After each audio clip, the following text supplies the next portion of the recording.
예수님께서 이 땅에 오셨습니다. 그것도 낮고 낮은 아주 천하고 더러운 곳에 임하셨습니다.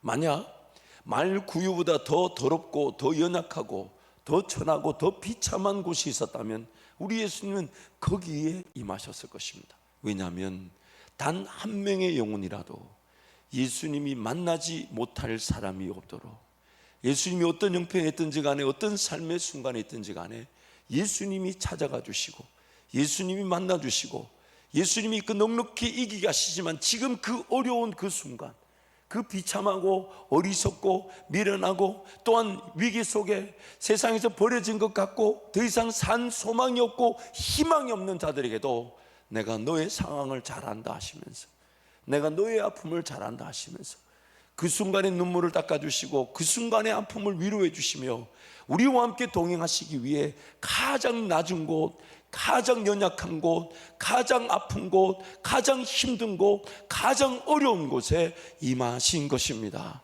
다름 아닌 저와 여러분을 구원하시기 위해서요. 영원이라는 시간의 제약을 받지 않는 곳에서 하나님이셨던 분이 이 유한한 시간대 안에 들어오셨습니다. 시간의 한계 안에 갇히신 겁니다. 영으로 온 세계 만물의 왕이 되신 하나님께서 사람의 몸 안에 들어오셨습니다. 그 자체만 해도 얼마나 불편하고 얼마나 힘든 일이겠습니까? 그러나 그것을 마다하지 않고 성육신, 하나님께서 육신의 몸을 입고 이 땅에 오신 것입니다. 다름 아닌 나를 위해서 오신 거예요. 나를 위해서 오신 것입니다. 우리 모두를 위해 오신 것입니다. 우리 모두의 형편을 이해하고 그것을 하나님의 그 은혜 가운데 이겨내시고, 그래서 우리한테 이렇게 얘기하시죠. 내가 너의 상황을 안다. 너의 아픔을 안다. 나도 너의 그 상황을 겪어봤다. 그러니 나와 함께 그 은혜의 길을 걸어가자고. 주님이 그렇게 우리를 위로하시기 이 땅에 그렇게 오신 것입니다. 그래서 히브리서 4장 말씀에 이렇게 말씀하죠. 우리 함께 선포합니다. 그러므로 우리에게 큰 대제사장이 계시니 승천하신 이 곧 하나님의 아들 예수시라. 우리가 믿는 도리를 굳게 잡을지어다. 우리에게 있는 대제사장은 우리의 연약함을 동정하지 못하실 이가 아니요 모든 일에 우리와 똑같이 시험을 받으신 이로되 죄는 없으시니라. 우리의 연약함을 동정하지 못하실 리가 아니십니다. 다 아십니다. 우리의 형편을 다 알고 계시고, 그래서 그 형편에 있는 우리에게 당장 찾아와 주셔서 위로해 주시고 격려해 주시고 용기를 주시고 믿음을 주시고, 물론 그 헤쳐나갈 길이 분명히 능력과 권세로 예비되어 있지만 지금 당장 일어설 힘이 없고 따라 나설 만한 믿음이 없는 우리를 어떻게든 도와주시고 걸어 안아 주셔서 그 은혜의 길을 걸어갈 수 있도록 사람의 몸을 입고 오셔서 우리의 동정함을 이해할 수 있는, 그리고 우리를 하나님께로 이끌어 가실 수 있는 대제사장으로 오셨다는 것이죠. 그래서 히브리서 5장 말씀에 세 번역에 이렇게도 말씀합니다. 히브리서 5장 7절 10절 말씀. 종종 저렇게 터질 때가 있습니다. 우리 저 소리보다 더 크게 히브리서 5장 7절 10절을 함께 선포합니다.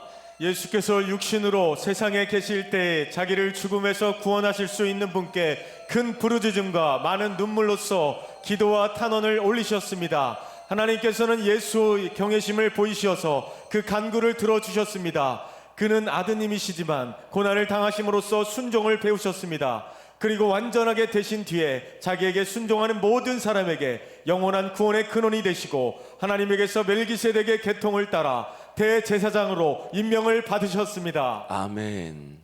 우리가 당해야 될 고난과 고통을 다 당하셨어요. 그래서 예수님은 우리가 죽어야 될 죽음, 즉 죄로 인하여 마땅히 지불해야 될 대가인 그 죽음만 죽어주신 것이 아니라 우리의 삶을 살아가며 하나님께 영광을 올려드려야 될 그 길도 온전히 다 순종함으로 감당하셨어요. 그래서 더 이상 우리에게는 죄의 대가, 즉 죽음이라는 것이 요구되지 않을 뿐 아니라 하나님의 자녀로 살아드리면서 하나님께 영광을 올려야 될 그 삶조차도 요구되지 않습니다. 예수님이 순종함으로 하나님을 만족시켜드렸고, 마치 우리는 이제 그 예수님을 따라가게 되면 예수님이 우리에게 뭔가 너 이렇게 해야만이 하나님 은혜를 누리고 너 이렇게 죄를 이겨야만이 하나님 은혜를 누린다 그렇게 말씀하지 않으시고, 죄인인 모습 그대로 따라오느라, 아무것도 못하는 모습 그대로 따라오느라, 부족한 모습 그대로 따라오느라, 필요한 것 그대로 따라오느라 내가 너로 쉬게 할 것이다. 내가 너로 쉬게 할 것이다. 내가 너로 안식에 이르게 할 것이다. 내가 너를 만족시켜 줄 것이다. 내가 너를 기쁘게 해 줄 것이다. 내가 너로 하나님의 그 은혜를 맛보게 해 줄 것이다. 그렇게 성경이 우리에게 말씀하시는 것은 다름 아닌 우리에게 이제 생명의 주가 되셔서 우리가 마땅히 하나님 앞에 내어 드려야 될, 어쩌면 제 대가뿐만 아니라 의인으로서 하나님께 영광 돌려야 될 삶조차도 예수님이 다 살아내셔가지고 우리는 이제 그 길 따라가기만 하면 되는 것입니다. 마치 이런 것 같죠. 과수원에 농부가 농사를 다 지어놓고 이제 열매가 맺혔을 때 그 자녀들을 데리고 가면서 따먹어라, 따먹어라. 오늘 예수님이 이루신 그 구원의 사랑이면 그런 것입니다. 예수님이 다 이루어 놓으셨어요. 우리에게 맛보게 하시려고. 여러분, 창조 때도 마찬가지였잖아요. 6일 동안 하나님이 다 창조해 놓으시고 6일째 우리를 지으신 거는 우리에게 뭔가 요구, 즉 일해라고, 세상을 만들어내라고, 세상을 지키라고, 세상을 보존하러 한 것이 아니라 하나님이 만들어 놓으신 세상을 맛보라고, 즐거워하라고. 그리고 그 즐거워할 때마다 와, 하나님은 정말 대단하십니다. 어떻게 사과를 이 모양으로 이렇게 만드시고 수박은 이렇게 만드시고 저를 이렇게 잘생기게 만드실 수 있어요. 아니 여러분, 웃으면 안 되죠. 인류 역사 가운데 이렇게 생긴 인간이 하나밖에 없어요. 이렇게 생기기가 어려워요. 이렇게 얼굴이 커서 바람을 맞을 때마다 시원하고 뒤에서부터 볼이 보이는 것은 창조의 걸작품입니다. 아니 그걸 입을 벌리면서 웃으시는 분은 뭐예요? 그래서 여러분, 그 하나님을 즐거워하는 거죠. 그런데 우리는 그 하나님을 맛볼 줄 모른다는 것이죠. 그럼에도 불구하고 예수님은 가장 낮은 곳에 우리를 위해 사람의 몸을 입고 오신 것입니다. 도로시 세이스라는 수필가가 이런 얘기를 했습니다. 성육신이란 어떤 이유로든 하나님이 우리를 넘어지도록, 고생하도록, 슬픔과 죽음을 당하도록 그냥 두시기로 하셨다는 뜻이다. 단 그분 자신도 정직하고 용감하게 똑같은 삶을 감수하셨다. 그분은 자신이 당하지 않으신 일이라면 그 무엇도 인간에게 요구하지 않으신다. 가정생활의 사소한 짜증, 고된 일과 재정 부족의 답답한 굴레에서부터 가장 참혹한 고통과 수모와 패배와 절망과 죽음에 이르기까지 인간의 모든 경험을 친히 겪으신 그분이다. 그분은 가난하게 태어나 무한한 고통을 당하셨고 이 모두를 우리를 위해 얼마든지 가치 있게 여기셨다.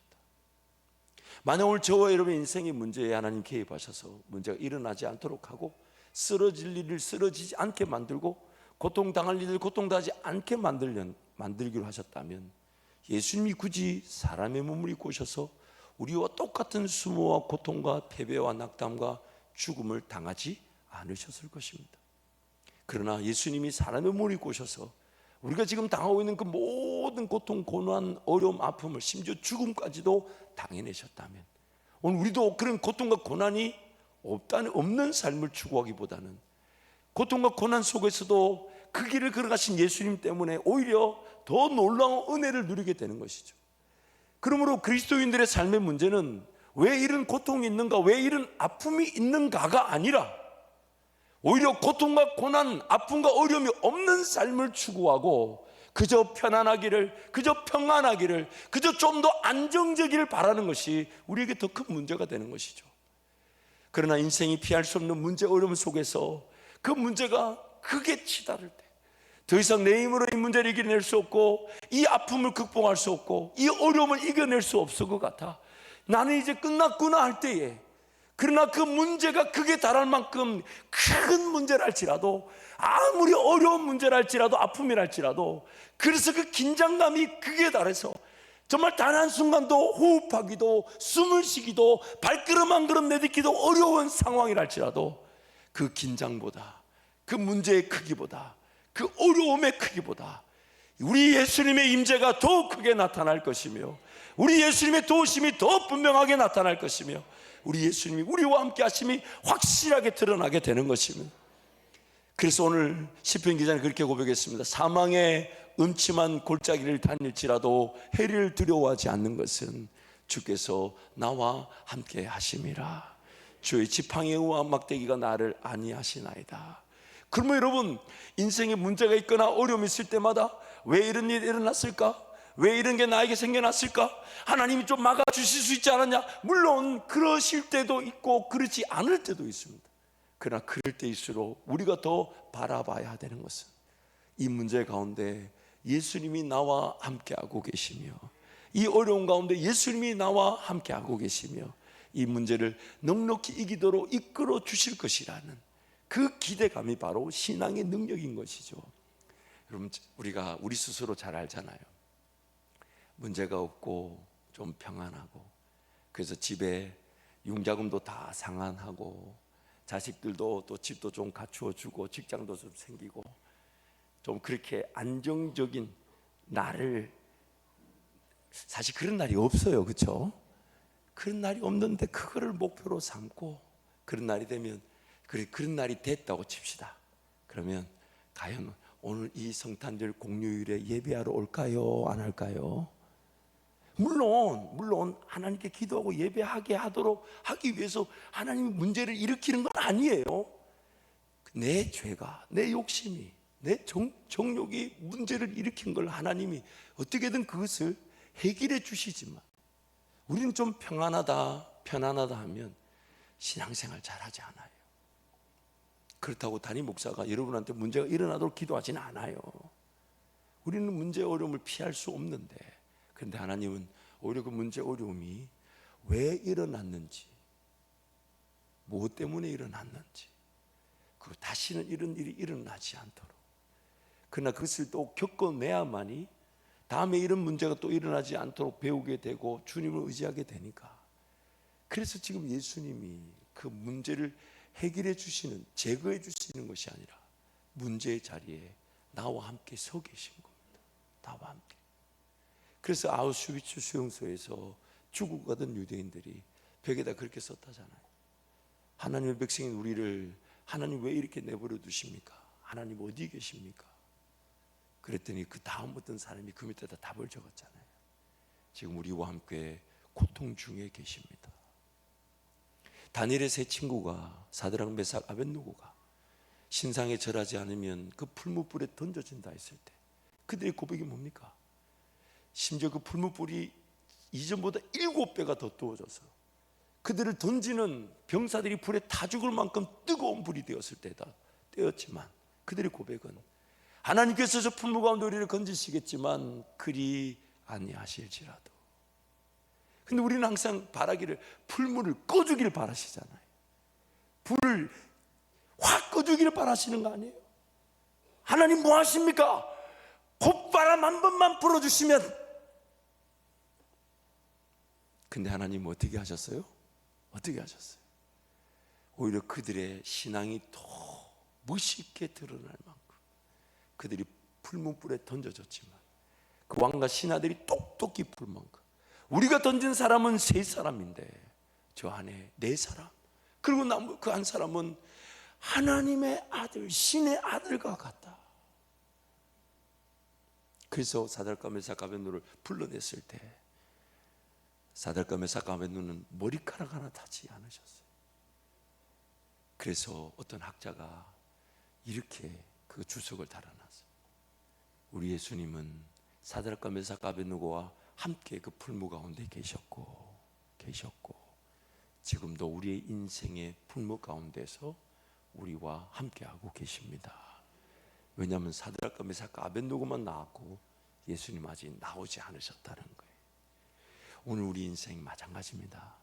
어떤 일을 당하든지 무슨 일을 당하든지 우리 예수님의 뜻은 우리와 함께 하시기 위함입니다.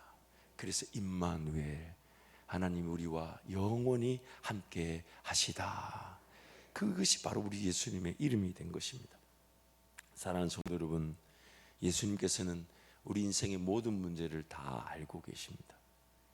더 나아가 예수님은 우리 인생의 모든 문제를 친히 감당하셨고 감내하셨고 당해내셨습니다. 그래서 우리의 모든 상황 환경 속에서 우리를 돌보시고 우리를 지키시고 우리를 인도하실 수 있습니다. 그러므로 지금 여러분의 삶이 어떤지 간에 예수님을 기대하십시오. 어떤 화려하고 거창한 능력과 권세만 가지고 일하시는 왕이실 뿐만 아니라 지금 당장에 최고 좋은 위로로 함께 해 주실 것입니다. 제일 좋은 은혜로 보듬어 주실 겁니다. 눈물을 닦아 주시며 또 함께 울어 주시고 함께 기도하는 나에게 위로로 그 기도가 더 기도가 될 수 있도록 지금 우리 예수님이 찾아오실 것이니까 이 성탄의 계절에 예수님을 더욱 찾고 예수님을 더 의지하며 예수님 만나시기를 축복합니다. 그러나 오늘 본문 말씀 보면 그때나 지금이나 우리는 예수님을 그렇게 환영하지 않습니다. 예수님을 그렇게 삶에 모셔드리려고 하질 않아요. 그 예수님을 내 삶에 모셔드리면 그분이 내 삶에 자정하셔서 당장의 눈물을 닦아주고 잘했다 칭찬하시고 격려해 주시고, 저는 정말 우리 예수님 때문에 삽니다. 제가 이렇게 설교를 하고 나면 저도 알죠. 좀 더 잘했어야 되는데, 아유 그 말은 왜 했을까? 아니 그런 표현을 하지 말았어야 되는데. 정말 또 이게 우리 예수님은 한 번도 제 설교를 평가하지 않으셨어요. 한 번 늘 잘했다고 격려하시면서 다음 설교를 준비하게 하신 적이 있어도 못했다고 하신 적 없는데, 이상하게 우리 집에 그 못했다고 얘기하는 분이 있어요. 저는 예수님 눈치를 그렇게 봤으면 정말 저는 엄청난 부흥을 경험하지 않았을까 싶은데, 그렇게 물론 그 사람은 또 나름대로 또 제가 더 잘할 수 있도록 사명감 가지고 있기 때문에, 그래서 저는 그렇게 생각합니다. 그냥 저 사람이 남편 사랑이 필요해서 그런가 보다. 지금도 목양실에서 설교를 들으면서 이를 갈고 있겠지만은, 그러나 저는 예수님 때문에 삽니다. 예수님이 한 번도 제 설교를 정말 이렇게 말하고 나니까 괜히 했다 싶지만 그렇지만 좀 예수님의 그런 그 은혜를 좀 더 극적으로 강조하기 위해서 지금도 근데 제가 설교하면서 이런 생각이 들어요. 예수님이 그래서 내가 평가를 아내에게 부탁해 놓았으니까 아내의 소리를 잘 들으라 하시는 것 같지만 무슨 말인지 못 알아들으신 것 같아요. 지금 좀 만회하려고 한 건데 만회가 안 됐던다는 느낌이에요. 근데 여러분, 예수님은 우리를 따지지 않으세요. 이렇게 얘기하시죠. 이전 일은 기억지도 생각지도 않겠다. 그래서 이제부터 지금이 구원의 날이요 지금이 은혜의 날이라고. 예수님 단 한 번도 우리 죄가를 도말하시고 저 멀리 던져버리셨대요. 그걸 따지지 않으신대. 무조건 품어주시는데 우리는 왜 그렇게 예수님을 찾을 마음이 없는 걸까요? 왜 그렇게 예수님을 모셔드리고 한번 확인해보고 한번 맛보고 한번 음성을 듣고자 하고, 그 예수님 앞에 가신다면 내가 좀 기다려 보려고 하고 그 인도하심을 따라가 보려고 했는데, 왜 그렇게 우리는 예수님을 모셔드릴 마음이 없는 걸까요? 참 그때나 지금이나 어지간한 것 같습니다. 그래서 오늘 본문 6절 7절 말씀 함께 선포합니다. 거기 있을 그때에 해산할 날이 차서 첫 아들을 낳아 강보로 싸서 구유에 뉘었으니 이는 영원에 있을 곳이 없음이로라. 말구유, 즉 말에 먹이를 주는 그 나무통 같은 거죠. 그게 깨끗하겠습니까? 그게 얼마나 더럽겠습니까? 근데 예수님이 거기에 태어나신 건 일부러 하신 게 아니에요. 누울 곳이 없었습니다. 그 누구도 공간을 내주지를 않았던 겁니다. 그럼에도 불구하고 예수님이 비집고 들어오신 거잖아요. 비집고 들어오신 거예요. 아니 억지로라도 들어오신 거예요. 왜냐하면 그렇게 오지 않으시면 저와 여러분 지금 어떻게 살아가고 있겠습니까? 지옥 가는 줄도 모르고 그냥 세상살이에 붙들려 살지 않았겠습니까? 그러나 예수님이 그렇게 공간을 주지 않는 그때도 비집고 들어오시고, 지금 내 인생에도 마찬가지예요. 지금 예수님을 찾아야 될 텐데 안 찾는데, 지금 예수님을 구해야 될 텐데 구하지 않고, 기회의 그 문제를 당하고 그 어려움을 당해도 참 문제 어려움을 당했는데도 예수님을 찾을 마음이 없는 우리, 근데도 예수님이 억지로라도 개입하셨으니 오늘 우리 이 자리까지도 온 거 아닙니까? 왜 그렇게 마음이 알려지는 걸까요? 왜 그렇게 예수님에 대한 관심이 없는 걸까요? 그런데도 예수님이 기다려주시고 또 기다려주시고 그래서 마침내 이 자리에 왔지 않았습니까? 제가 예전에 이민교회 섬길 때 우리 여집사님이 그렇게 기도하던 남편분이 주일날 전도축제 때 왔어요. 안 그래도 뭐 늘 기도 제목을 하니까 저도 반가워가지고 아유 반갑습니다 반갑습니다 하니까 저보고 오늘만 옵니다. 제가 반갑습니다 반갑습니다 했는데 오늘 딱 한 번 내가 왔습니다. 오늘만 옵니다. 다음 주는 못 봅니다. 그래서 제가 이제 그 집사님한테 이제 딱 이게 뭐 안 물어봐도 집사님 저한테 막 얘기하시는 거, 아유 남편한테요 저 어떻게든 설득하려고 그래서 미운 놈 딱 하나 더 주는 마음으로 그렇게 반찬을 잘해주고 어떻게든 섬기고 했더니 그리고 그 남편이 부르는 거예요. 하도 가자 해가지고 뭘 자꾸 반찬을 만들어내고 뭘 자꾸 사랑을 해서 내가 오늘만 왔습니다. 그래서 제가 그러면 저를 봐서라도 다음 주에 한 번만 더 오시면 안 되겠습니까? 다음 주에 한 번만 더 오시라고. 그리고 이제 그분 보내고 이제 부인 집사님한테 집사님 지난주 며칠간 했던 사랑을 좀 더 사랑해야 되겠습니다. 저는 이제 저를 봐서라도 목사 봐서라도 한 주간만 더 오도록 부탁했으니 집사님 가서 목사님이 시키더라 하고 지난주 사랑하셨던 것보다 좀 더 사랑하십시오. 아우 재료가 다 떨어진 연구해서 반찬을 만드시 제 조금만 더 사랑하시라고. 근데 그 다음 주에 오셨어요. 그 다음 주에 오셔서 그래가지고 물어보니까 아이고 뭐 목사님 사랑하라 했다가지고 사랑을 얼마 하는지 내가 또 왔다고. 오늘이 끝입니다. 오늘 끝이라는 거예요. 그래서 아이고 이거 뭐 한 주 더 오라 할 수 없고 그래서 이제 그 부인 집사님 붙들고 얘기했어요. 집사님 사랑을 유지해야 되겠습니다. 왜냐면 이것도 몇 주 과자 해놓고 만약에 사랑 안 하면 그거 봐라 원래 당신 이렇지 뭐 이렇게 되면 안 되니까 집사님 좀 힘들더라도 내가 더 사랑하라 하기는 왜냐면 집사님이 더 이상 음식 할 게 없대요. 그래서 그러면 일단 지금까지 한 거 그거는 좀 유지를 해야 되지 않겠냐고. 그래서 그걸 유지를 하는데 그 다음 주 또 오셨어요. 그래도 이제 그 다음 주부터 제가 다 보니까 약간의 태도가 오늘 끝하고 약간 이렇게 그 약간 태도가 이렇게 달라지는 모습을 보면서 기대했는데 한 주 가고 두 주 가고 그 다음 주도 오시더니 세상에 작년인가 재작년에 장로가 되셨습니다. 물론 2부 때는 불편해서 제가 가려서 얘기했지만 우리 교회도 그렇게 장로 되신 분이 있습니다. 그런데 여러분 왜 그렇게 마음이 우리는 안 열리려 하는 걸까요? 어쨌든 그 예수님이 비집고 들어오셔서 오늘 이렇게라도 은혜를 누리며 예배하게 된 것이지만 왜 그렇게 우리는 예수님을 주인으로 모시려고 하지 않는지 참 우리의 이 연약함이 얼마나 안타까운지 모릅니다. 그래서 요한복음 1장 죄송합니다. 윌리엄 홀먼 헌트라는 분이 우리가 잘 아는 그림을 그리신 분이에요. 그게 뭐냐면 예수님이 문 밖에 등을 들고 이렇게 문을 두들기는 장면이죠. 근데 그게 여러 가지 그 그림을 보고 아마 각색해서 만든 그림이 있는데 원래 그 그림의 원형은 이런 그림이라 그래요. 이 그림을 보여주시면 The Light of the World, 세상의 빛이라 그래서 예수님의 그 문 밖에 두드리는 원래 원 그림은 이 그림이라 그럽니다. 이게 지금 윌리엄 홀먼 헌트라는 작가가 그렸는데 이 작가가 그릴 때 두 가지의 그런 작가만의 관점에서의 의미를 그림에다가 놓고 그렸다는 거예요. 그 첫 번째 의미가 뭐냐면 문에 손잡이가 없는 겁니다. 그래서 이 문은 누군가 문을 두드리는 소리를 들고 안에서 문을 열어주지 않으면 그 문이 안 열린다는 거죠. 또한 다른 이제 소위 말하는 이 그림을 보면서 이제 그림을 좀 그렸던 그림들에게 없는 원래 이 그림에만 있는 내용이 뭐냐면 그 문의 밑에 보시면 긴 풀들이 제법 높이 자라나 있습니다. 문 앞에 풀들이 있다는 얘기 뭐예요? 문이 사용되지 않았다. 그리고 오래 닫혀 있었다. 그래서 윌리엄 홀먼 헌트가 그림을 그릴 때 이 문을 두드리는 예수님의 원문 그리고 그 머리에 보십시오. 머리에는 가시 면류관을 쓰고 계십니다. 그래서 이 그림에서 두 가지 우리가 인생의 마음의 문을 예수님의 음성을 들으면서도 잘 열지 않는다는 것.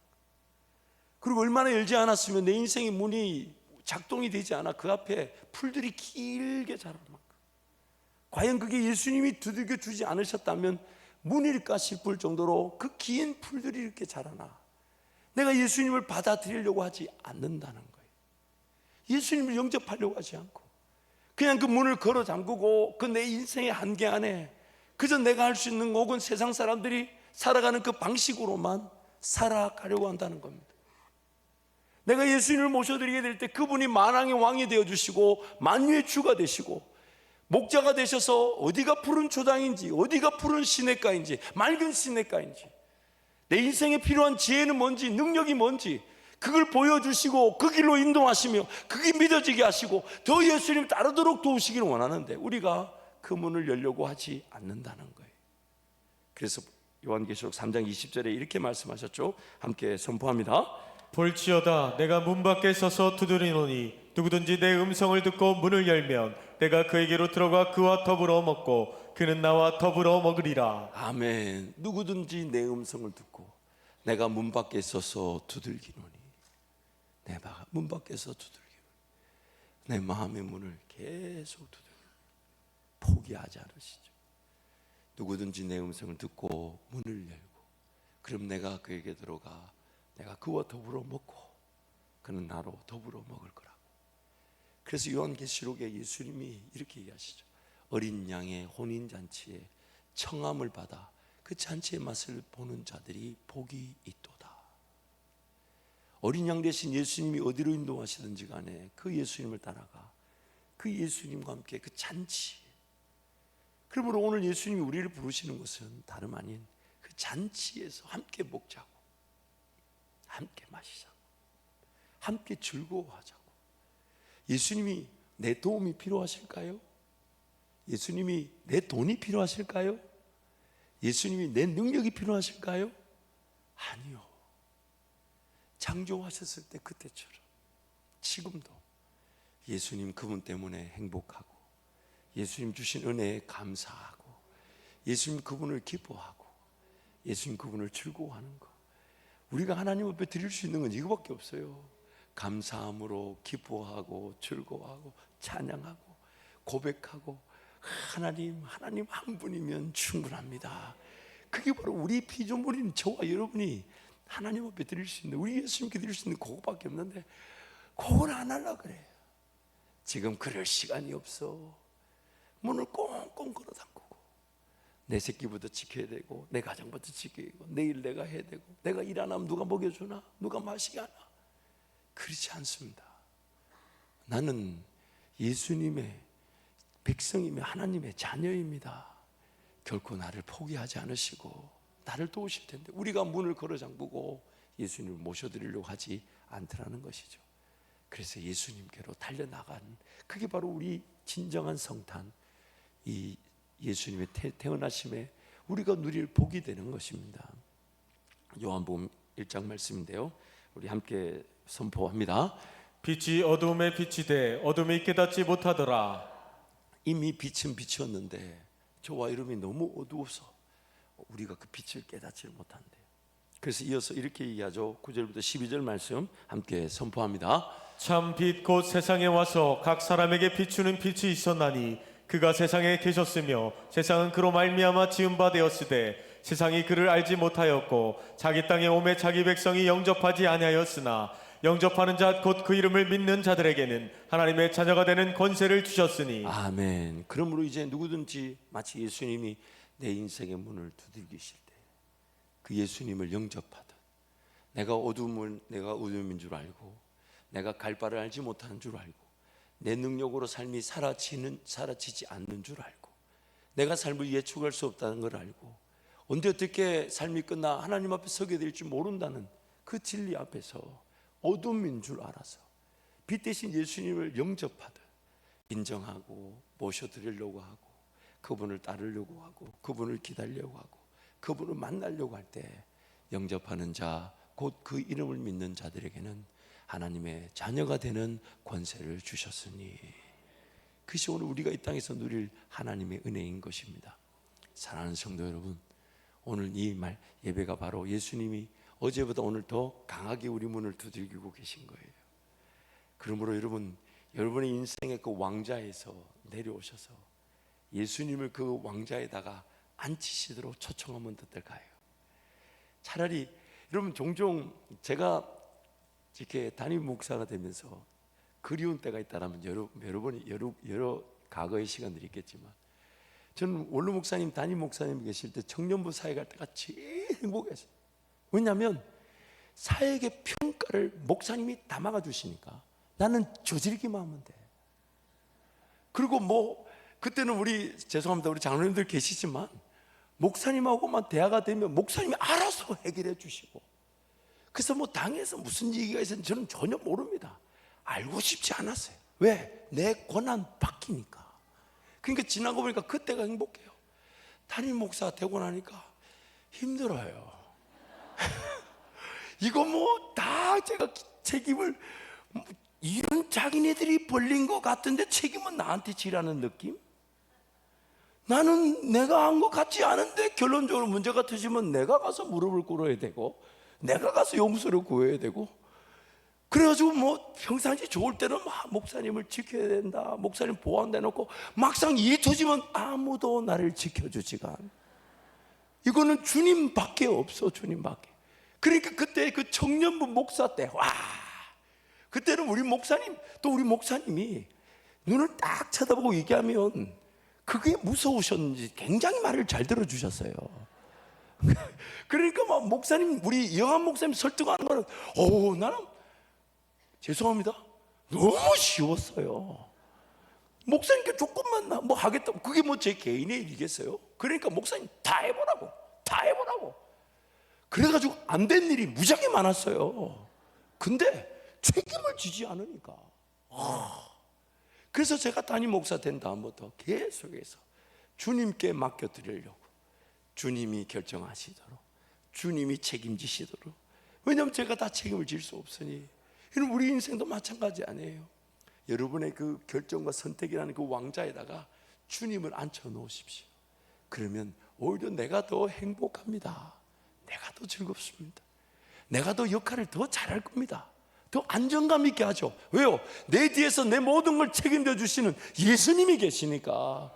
예수님 그분이 가져하셨고, 예수님이 꿈을 꾸게 하셨고, 예수님이 감당하게 하시니까 예수님께 맡겨놓고 걸어가는 게 가장 안전하고 행복한 것이죠. 그것이면 충분한 것입니다. 사랑하는 성도 여러분, 이 성탄의 계절에 우리 인생의 그 주인의 자리, 내가 뭔가 결정하지 않으면 인생이 안 될 것처럼 여겼던 것들, 내가 뭔가 지금이라 당장 선택하지 않으면 인생이 망할 것처럼 생각했던 것들, 당장에 내가 뭐라도 최선을 다하지 않으면 내 인생이 먹고 마시고 있는 문제가 안 될 것처럼 여겼던 거 다 주님께 맡겨놓으십시오. 주님께 맡겨놓고, 저는 오늘 살면 주님 따라가는 거고, 죽으면 주님 영원한 천국에서 뵙는 것이죠. 그런 마음으로 이 임마누엘의 주님과 동행하는 모든 성도들이 되시기를 축복합니다. 그래서 오늘 본문 우리 10절 말씀부터 12절 우리 함께 선포합니다. 천사가 이르되 무서워하지 말라. 보라, 내가 온 백성에게 미칠 큰 기쁨의 좋은 소식을 너희에게 전하노라. 오늘을 다윗의 동네에 너희를 위하여 구주가 나셨으니 곧 그리스도 주시니라. 너희가 가서 강보에 쌓여 구유에 누워 있는 아기를 보리니 이것이 너희에게 표적이니라 하더니. 아멘.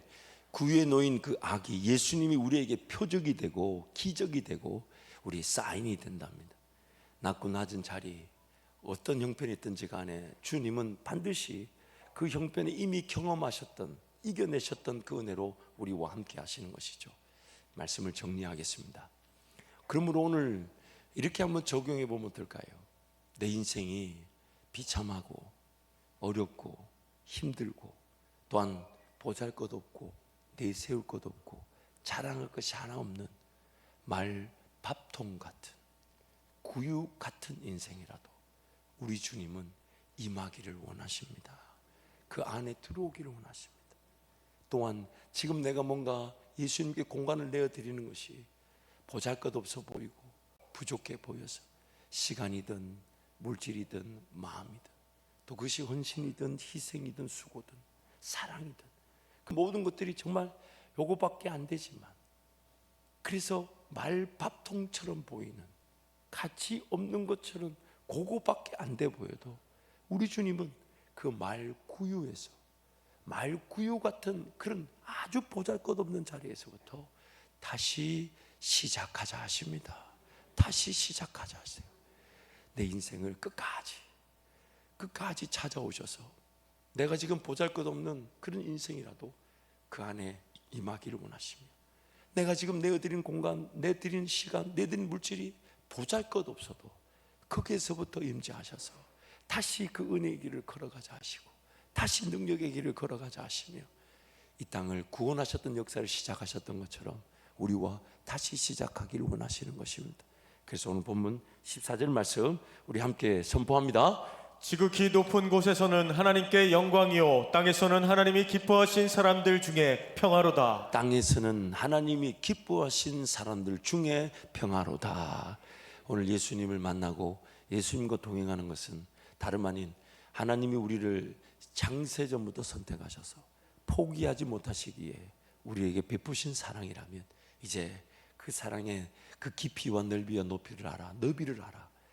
예수님도 기뻐하고 즐거워하며 예수님과 동행하는 우리 한바질 모든 성도들, 이제 함께 예배하는 모든 성도들이 되시기를 축복합니다. 이제 한번 통성으로 같이 기도하겠습니다. 여러분 기도하실 때에 하나님 예수 그리스도의 그런 사랑을 다시금 생각하며 예수 바라봅니다. 예수님을 초청합니다. 내 인생의 자리에 들어와 주십시오. 말구유 같은 내 인생, 어쩌면 말구유 정도밖에 내어주지 못하는 시간이 없다, 물질이 없다, 이런저런 핑계로 부족하고 인약하지만 그러나 말 밥통밖에 안 되는 그 가치 속에서도 머물기를 원하시며 그것도 기뻐하시며 거기서부터 다시 시작하자 하시는 그 주님과 다시 새로운 길을 걸어갈 수 있도록 하나님 은혜를 베풀어 달라고 주님 세 번 잡고 함께 통성으로 기도합니다. 주여